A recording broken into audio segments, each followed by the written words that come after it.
Welcome to the SWIB Podcast, where members of the Wisconsin retirement system can turn for timely information on the investments that help fund the state's pension system. I'm Chris Preisler, Communications Specialist for the State of Wisconsin Investment Board, or SWIB. And I'm Dusty Weiss, producer of the podcast. Multi-strategy funds have become more popular over the years. But what exactly is a multi-strategy fund, and how does SWIB's implementation of a multi-asset strategy portfolio benefit the overall investment strategy for the Wisconsin retirement system? Today, we'll be talking with SWIB Senior Portfolio Manager Chase Nicholson.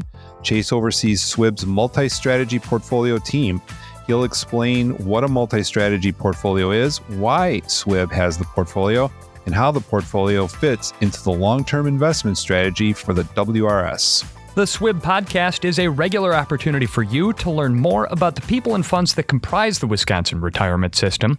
Please make sure you subscribe in your favorite podcast app so you don't miss an episode. Share this podcast with your fellow WRS members, and leave a review on Apple Podcasts so it's easier for other members to find this show. Joining us today is Chase Nicholson, Senior Portfolio Manager for SWIB's Multi-Asset Strategies portfolio team. Chase joined SWIB in 2012 as a fund-of-funds analyst before becoming a managing analyst and then a senior portfolio manager. Prior to joining SWIB, Chase was an investment portfolio risk senior analyst with American Family Insurance, a global fixed income intern at SWIB, and an accountant at Epic. Chase earned his bachelor's degree in finance and business economics from Ohio University and his MBA in investment management from the University of Wisconsin-Madison School of Business. Chase is a CFA Chartered Financial Analyst charter holder and holds a certificate in investment performance measurement from the CFA Institute. Chase was recently named to Institutional Investors' list of 2024 Rising Stars and Chief Investment Officer's class of 2024 Next Gens. Chase, welcome to the SWIB Podcast. Thanks for having me. Chase, so pumped to have you on the podcast here. Before we dive in a little bit deep here, we'd love to learn a little bit more about the man behind the title here. Tell us about how you became interested in the financial industry and how you ended up at SWIB. Yeah, so I don't have the standard, my grandpa gave me a share of Disney stock and I tracked it in the newspaper every day type of story that you hear so frequently. My original aspirations were to be a software developer, and that's what I originally went to school for.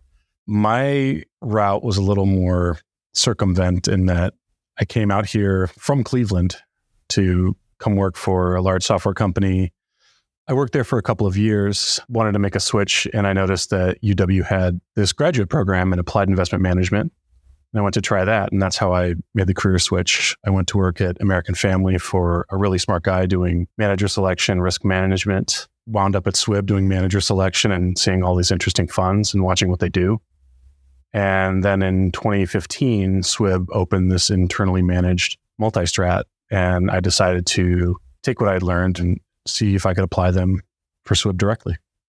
And before we get too far into our discussion today, Chase, congratulations are in order. As we said in the opening, you've been selected for a pair of industry awards, Institutional Investors 2024 Rising Stars and Chief Investment Officer's Class of 2024 Next Gens. So the Institutional Investors 2024 Rising Stars includes 10 asset managers who are on track to become leaders within the industry, as selected by the editorial team from a pool of nominations submitted by an advisory board, peers, bosses, and industry experts. You were nominated for your use of academic research and technical expertise to identify innovative and effective investment strategies. The class of 2024 Next Gens includes 12 members ranging across the asset allocation industry. Next Gen members are allocators who stand to become chief investment officers themselves someday and are known for their virtuous mixture of financial knowledge, interpersonal skills, and forward thinking. So SWIB Executive Director and Chief Investment Officer Edwin Denson had this to say: Chase has consistently demonstrated exceptional leadership and talent in managing SWIB's $2.5 billion multi-asset strategies portfolio. He brings not only technical expertise, but an innovative approach to strategy development. What sets Chase apart is his ability to combine the theoretical with the practical, resulting in strategies that are both academically sound and highly effective in real-world markets. His collaborative style and commitment to fostering diverse perspectives has led to unique investment solutions leveraging the collective expertise of his team. With his proven track record, forward-thinking mindset, and balanced understanding of both technical aspects and market dynamics, I'm confident that Chase represents the next generation of leaders in our industry. High praise coming from Edwin. Congratulations on the honors. What does it mean to receive such recognition from your peers in the industry? Well, recognition for a job well done is always a good feeling. Investment management is filled with uncertainty and ambiguity as a field, and receiving confirmation from people that I respect that what I'm doing is serving the retirees well is very rewarding. Well, and Chase, you're demonstrating something that I think that we see a lot in the industry here, which is almost a reticence to revel in the accomplishments a little bit. This like humility that you find again and again and again in the talented staff that's been pulled together at SWIB, where everybody is able to shine as an individual because of the work that's done to shine as a group. So congratulations. It really is a great honor, and you should feel good about it. Thanks. So let's start our discussion today with some investing 101. What exactly is a multi-strategy fund, and why are more investors turning to them as a solution? Yeah, so a multi-strategy fund is what it sounds like. It's a fund that deploys more than one strategy in order to generate returns. The main advantage of those is that when you have multiple strategies with low or zero correlations, the diversification that you get from running those multiple strategies gives you a higher risk-adjusted return than you would be able to otherwise achieve. The advantages to external multi-strat funds, in addition to that, is that they are able to be much more capital efficient than they could otherwise be, capitalizing each strategy one by one. Internally, what that means for us is that we can leverage our portfolio managers to stand up more than one strategy and execute multiple strategies, which allows us to be more efficient per portfolio manager that we employ. So Chase, as I'm sitting here listening to you describe what a multi-strategy fund is and why it's becoming more commonplace in the industry, I'm struck by this notion that it's sort of a place where investment portfolios can be a little bit more unconventional and a little bit more experimental than in more traditional strategies. Is that sort of what we're accomplishing here? And how long has SWIB had a multi-strategy portfolio? So our portfolio launched in 2015. And at that time, we had, and still do, have strategies that are run internally on a fundamental basis across multiple asset classes. What we didn't have is an internal team that was looking to generate returns in more alternative type strategies. And that's what we were looking to add. That was interesting to us because the drivers of those returns are not necessarily the same as the drivers of the returns of, say, a fundamental small cap equity book. And that has risk reducing effect for the portfolio and a return generating effect for the portfolio. So ultimately, you're able to generate additional returns by being able to try things that maybe just aren't being tried anywhere else at SWIB. Right. A lot of the times we think of it as just investing in the cracks, things that other people might not think to pursue or might not be their main strategy and don't necessarily fit anywhere. And we're looking to create a portfolio of those types of things.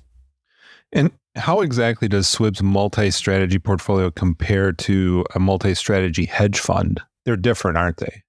They are. The structure under which they operate are similar in that we use shorting, we use leverage. Generally, we're market neutral, meaning we don't have any real exposures to overall market direction.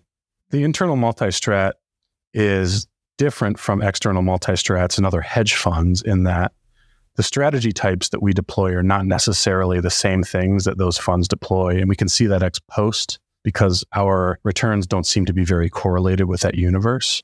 And we do that because for various reasons, we deploy strategies that those funds may not find attractive.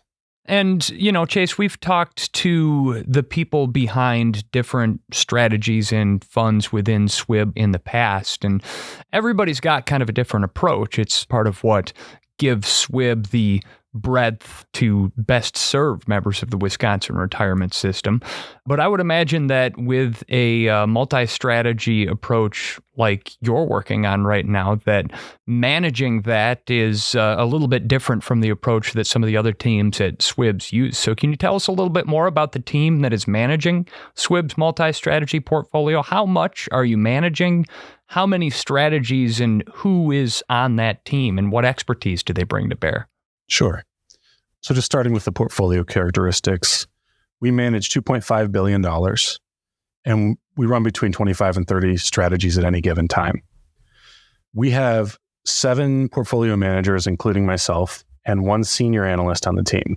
We are set up so that portfolio managers develop and deploy multiple strategies. Those managers certainly have specialties, but we do not explicitly assign PMs to any official coverage areas. Since we have so many live strategies, we also have a senior analyst that builds the operational functionality that enables our portfolios to trade. The internal technology stack that analyst has developed allows us to trade hundreds or thousands of securities per day, reconcile those trades, deploy risk reporting, and ex-post trade analytics. Our PMs come from all sorts of backgrounds. There's usually a quantitative component, but not necessarily a quantitative component to their backgrounds.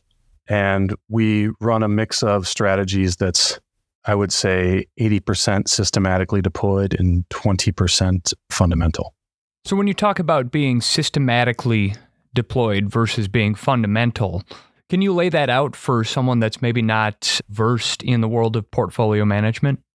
Sure. So fundamental strategies are strategies that most people are familiar with. So there's a portfolio manager and maybe an analyst, and they read 10Ks, they look at charts, they look at broker research and bank research, and they use their experience and intuition to come up with an outlook.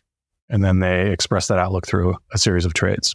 Systematic portfolio managers develop strategies that are rules-based, that after development require no discretion, such that once the rules are developed, researched, and agreed upon, the strategy trades on its own without any input from the portfolio manager.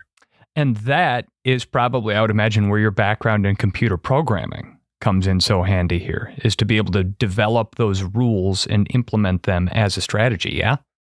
Yeah, that's very useful. That's a key skill set that a systematic portfolio manager would have to have. And I would say even our fundamental portfolio managers will write code to assist them in their day-to-day activities.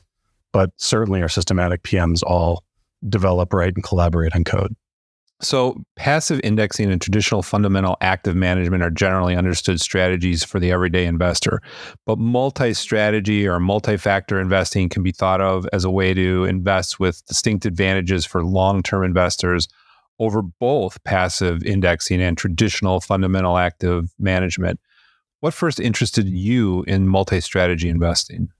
For me, it was my time at AmFam and at SWIB diligencing external managers, looking at all these strategies, processes, quantifiable edges, venues in which skilled managers went to go seek out these little bits of excess return. And multi-strat investing in particular was interesting to me because I really couldn't pick a favorite. They were all fascinating. The way that all the pieces came together never stopped getting old for me. So the opportunity to work on a strategy that allowed me to look at lots and lots of these underlying processes was very interesting to me. I can imagine that the way that you follow the market, the way that you research these funds, and this is just my layperson's attempt at trying to verbalize what I imagine it's like though, but it's got to be like that scene in The Matrix where Neo sees through and he sees the code behind everything for the first time.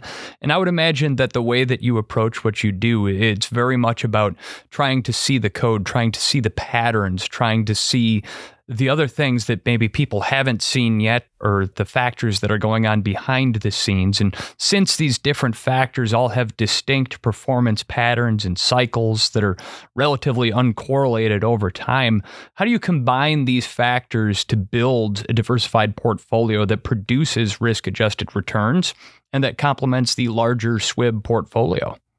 Yeah, so trying to understand the underlying mechanics that are driving price movements is certainly the intoxicating part of this process. The simplifying thing about what we are doing is that many of these strategies seem to be uncorrelated with each other and overall market movements. So the result of that is that portfolio construction becomes a much easier task when you have a large number of strategies that don't seem to move together or have any reliable relationship whatsoever. That actually simplifies portfolio construction in that you're not hanging your hat on one thing going up while another thing goes down. They're all just in free movement. And that actually makes the math much easier.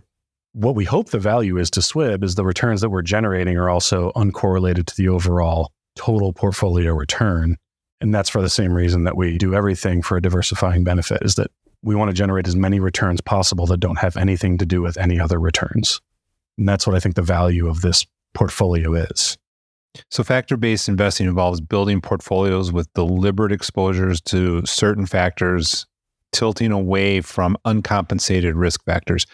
What tools do you use to evaluate those factors? What are some of the exposures that you consider when building SWIB's multi-strategy portfolio?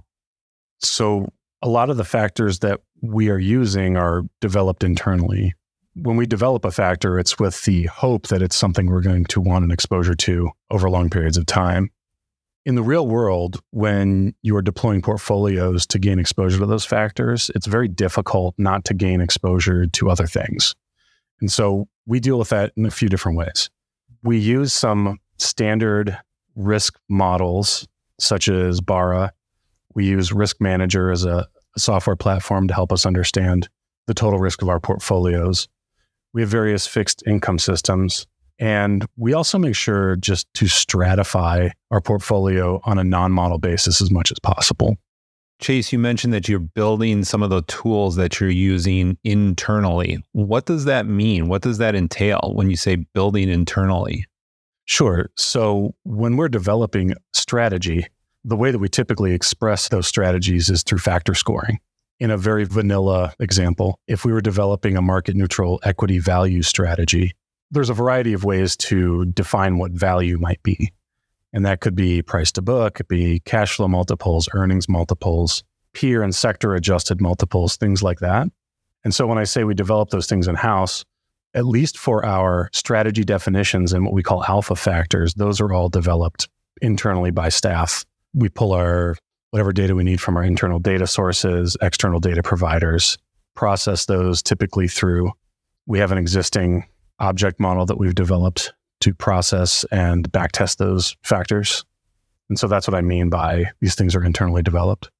Is that typical in the industry? I think when firms are developing systematic strategies, yes, at some level, it has to be a factor definition. Your expression of that factor, whether it's a grouping or a deciling or continuous score, that's typically how that's done, at least in equity and fixed income space. Now, we talk a lot, Chase, on the podcast here about how diversification is an important part of SWIB's overall investment strategy for the Wisconsin retirement system. Certainly, this is another example of that diversification. But what are some of the other reasons that SWIB believes that having a multi-strategy portfolio benefits the WRS? Why invest in a multi-strategy portfolio? So besides the diversification effects that we're trying to provide with returns, we also get the opportunity to build internal expertise on what we like to think of as alternative strategies. And that has a general SWIB knowledge base effect. The other advantage is that we have allocation efficiency, meaning our portfolio is able to quickly deploy ideas or strategies that currently have no official home. And that can be useful, especially when a strategy is highly attractive, but perhaps transient. So you don't have the opportunity to open an account, define a portfolio, do all of the processes that are required to stand up a portfolio in order to pursue a strategy that may only last for 6 months or a year. And what are some of the challenges of a multi-strategy portfolio? Well, one advantage in a portfolio like this is breadth, meaning we do a wide variety of things. That comes with a challenge that we're dealing with hundreds or thousands of different assets across multiple strategies and venues. And it can be challenging to monitor the aggregate portfolio. The breadth can make it difficult to manage the portfolio from a risk and operational standpoint. And because of that, we have to spend a lot of time developing broad and thoughtful reporting to help us understand the portfolio, whereas a manager running one strategy with a narrow focus might not have that particular challenge. And one of the great challenges in building a multi-strategy portfolio is how to combine factors in an intelligent, efficient way that works for investors. In other words, how to take academic research and make it work in the real world. What academic research do you find most compelling, and how do you take this research and develop investment theses? I get most excited when I read academic research that doesn't rely on a highly complex method or a very finely tuned backtest to show that it works well. So when something very simply deployed, that's also an idea that has economic grounding, that's when I start to get very, very interested. Sort of a keep it simple approach, yes, essentially. Yeah. When you're talking about something that's so fundamental to the market, but has flown under the radar so far, I would imagine that if we could crack some of these portfolios open and take a look at the instruments inside, there's some interesting ones. What are some of the more interesting instruments that you're leveraging in this portfolio? We use a lot of the same things that other portfolios use. We're in the beneficial position that we are allowed to use anything that other portfolios are able to use. So the breadth of instruments that are available to us is high, and that's very useful. Believe it or not, we don't have any securities that are all that special in our portfolio. We think the way that we use them is quite a bit different than other portfolios use them. So, we might not buy Coca-Cola because we have any particular interest in Coca-Cola. But we may buy Coca-Cola if we feel that it has a particular characteristic that is distinct from Pepsi and we think is a good characteristic. In that instance, what we would do is buy Coca-Cola and short Pepsi in order to isolate that characteristic. And that's what I think we do that's a little bit different. So it's not necessarily that we have access to all of these interesting and obscure derivatives. We do. We rarely use them. It's really that the way we use the standard instruments is just a little bit different than what a lot of other teams would do. So what goes into choosing the types of assets or investments in the portfolio? You said the multi-strategy portfolio has around 25, 30 different strategies. How do you and your team prioritize the strategies? Do you have an explicit time horizon for each strategy? Well, first and foremost, we need to have a clear thesis on the driver of a strategy's return. So we insist that we have to know why something works. And there's a variety of reasons why that can be the case, whether it's behavioral, liquidity-driven, or just driven by taxation. For us, the two main elements of a strategy that are most desirable is that they have independence to our other existing strategies and have a reasonable risk-adjusted return. The more independence that they have, that a strategy has from the existing portfolio strategies, the better. And not only from a simple trailing correlation measurement, but across characteristics such as venue, type of anomaly, instrument used, asset class used. All of these things play into how independent we think a portfolio is likely to be. The time horizons for our strategies vary widely. And this is another characteristic that we try to stratify. So we have strategies that will hold securities for months or years. And we also have strategies that hold securities for a couple of days. And there's no real preference for which one is right. We just want to make sure that we construct our portfolios with an appropriate time horizon in mind. So I think you mentioned, Chase, that your team has to kind of be in agreement on the types of assets or investments in the portfolio. So collaboration really defines your overall approach to the portfolio, doesn't it? It does. All team members are actively involved in decisions for the portfolio, which I hope fosters an environment valuing diverse perspectives. This collaborative spirit has created unique strategies benefiting from collective expertise. Well, I've got to say, Chase, having gotten to know a little bit more about what you guys are doing on the multi-strategy portfolio team here, I've never met you before, but I know that the next time that the multi-strategy portfolio team has board game night, I want an invite. All right. Okay. I could see that board game night being very, very fun and also very, very intense. Am I wrong or am I right here? No, I think that's it. I don't think there's anyone on our team that doesn't get very serious about board games. We're right on the same page there, Chase. No, I get that 100%. Chase, this has been a fantastic discussion. Thank you again so much for joining us here on the podcast. Yeah, thanks for having me. And thank you to all our listeners for checking out this episode of the SWIB Podcast. The SWIB Podcast is brought to you by the State of Wisconsin Investment Board with editing by Matt Covarrubias and produced by PodCamp Media, branded podcast production for businesses, podcampmedia.com. Thanks again for listening. I'm Chris Preisler. And I'm Dusty Weiss.